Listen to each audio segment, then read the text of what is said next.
નમસ્કાર દર્શક મિત્રો, લોકસત્તા શોમાં આપણું સ્વાગત છે. રાજસ્થાનમાં મહારાણા પ્રતાપના વંશજ તેમજ મેવાડના રાજવી પરિવારના રાજકુમાર ફરી એકવાર સમાચારમાં આવ્યા છે. આ વખતે મેવાડની રોયલ ફેમિલીનો વિવાદ રસ્તા પર આવી જતા લોક ચર્ચાનું કેન્દ્ર બન્યા છે. મહારાણા પ્રતાપના વંશજો વચ્ચે 40 વર્ષથી ચાલતો આવતો વિવાદ ફરી એકવાર ખુલીને બહાર આવ્યો છે. આ વખતે ભાજપના ધારાસભ્ય અને મહારાણા પ્રતાપના વંશજ વિશ્વરાજસિંહ મેવાડના રાજ તિલક પછી આ વિવાદની શરૂઆત થઈ હતી અને એની પાછળનું કારણ સંપત્તિનો વિવાદ હોવાનું પણ ચર્ચાઈ રહ્યું છે. તો આજે આપણે જાણીશું કે આ સમગ્ર બનાવ શું છે, ખરેખરમાં વિવાદની શરૂઆત ક્યારે થઈ હતી.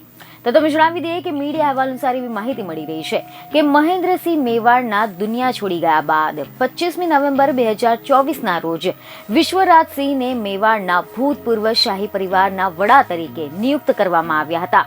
રાજ્યાભિષેક પછી સિંહાસન પર ચડવા માટે પાઘડી દરુસ્તની વિધિ કરવામાં આવતી હોય છે અને આ પાઘડીના સમારંભ પછી તેઓ ધૂણી સ્થળની મુલાકાત લેવા માટે ઉદયપુર સિટી પેલેસ જવાના હતા, પરંતુ ત્યાં તેમના કાકા અરવિંદસિંહ મેવાડના પિતરાઈ ભાઈ ડોક્ટર લક્ષ્મણરાજસિંહ દ્વારા સંચાલિત પેલેસ ટ્રસ્ટે તેમને પ્રવેશ આપવાનો ઇનકાર કરી નાખ્યો હતો.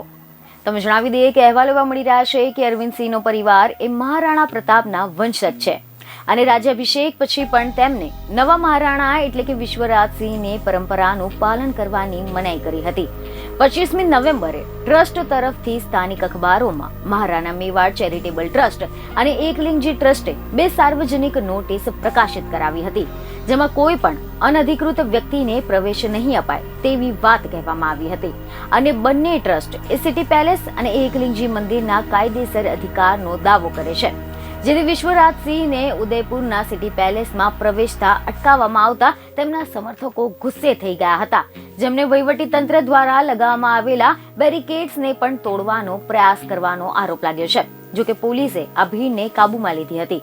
તો બીજી તરફ સમાચાર એવા મળી રહ્યા છે કે આ મામલે અરવિંદસિંહ મેવાડના પુત્ર લક્ષ્મણરાજસિંહે પણ પોતાનો પક્ષ રજૂ કરતા એવું જણાવ્યું હતું કે અમે લોકો કાયદેસર પોતાના ઘરની અંદર બેઠા છે. જો કોઈને કશી સમસ્યા હોય તો તે અદાલતના દરવાજા ખખડાવી શકે છે.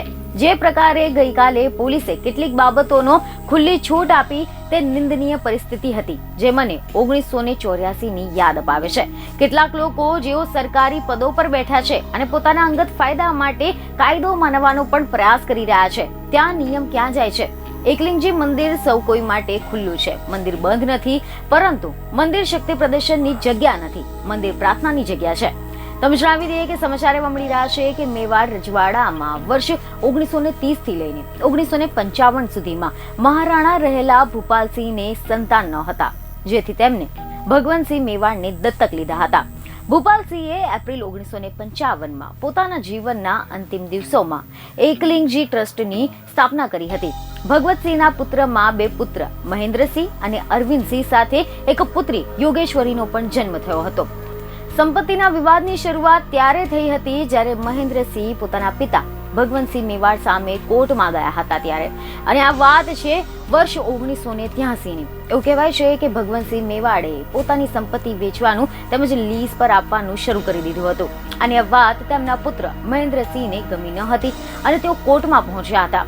આનાથી નારાજ થઈને ભગવંતસિંહે પોતાનો વારસો સંભાળવાની જવાબદારી પોતાના નાના પુત્ર એટલે કે અરવિંદસિંહ મેવાડને આપી દીધી હતી અને આ રીતે મહેન્દ્રસિંહ મેવાડ પ્રોપર્ટી તેમજ ટ્રસ્ટમાંથી બહાર થઈ ગયા હતા. મીડિયા અનુસાર 3 નવેમ્બર 1984 ભગવંતસિંહનું દેહાવસાન થયું હતું, જ્યાં તેમના સુધીના સંપત્તિનો નિર્ણય કરવાનું કામ કોર્ટમાં પહોંચી ગયું હતું. કેસની સુનાવણી 37 વર્ષ સુધી ચાલી હતી અને વર્ષ 2020માં ઉદયપુરની જિલ્લા અદાલતમાં કેસનો ચુકાદો આપવામાં આવ્યો હતો. કોર્ટે ત્યારે કહ્યું હતું કે વિવાદિત સંપત્તિને 4 ભાગમાં વહેંચવામાં આવશે, જેમાંથી એક ભાગ મહારાણા ભગવંતસિંહને અને બાકી વધેલા 3 તેમના પુત્ર અને પુત્રીમાં વહેંચવામાં આવશે. કોર્ટના નિર્ણય સુધી લગભગ બધી જ સંપત્તિ અરવિંદસિંહ મેવાડ પાસે આવી ગઈ હતી, કેમ કે મહેન્દ્રસિંહ અને તેમના બહેન યોગેશ્વરી કુમારીને ઘણો ઓછો ભાગ મળ્યો હતો. અદાલતે શંભુ નિવાસ પેલેસ, બડીપાલ તેમજ ઘાસ ઘર જેવી સંપત્તિઓનું આર્થિક પ્રવૃત્તિઓ પર તાત્કાલિક અસરથી પ્રતિબંધ મૂકી દીધો હતો.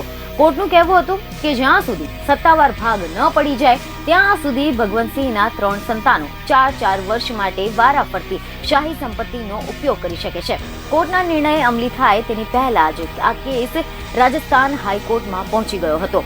વર્ષ 2022માં હાઈકોર્ટે જિલ્લા અદાલતના ચુકાદા પર સ્ટે મૂકી દીધો અને કહ્યું કે અંતિમ નિર્ણય થાય ત્યાં સુધી ત્રણેય સંપત્તિ પર અરવિંદસિંહ મેવાડનો અધિકાર રહેશે. આ ચુકાદાને અરવિંદસિંહ મેવાડ માટે એક મોટી રાહત રૂપે જોવામાં આવ્યો હતો. બીજને ખબર સાથે ફરી મળીશું. ધન્યવાદ.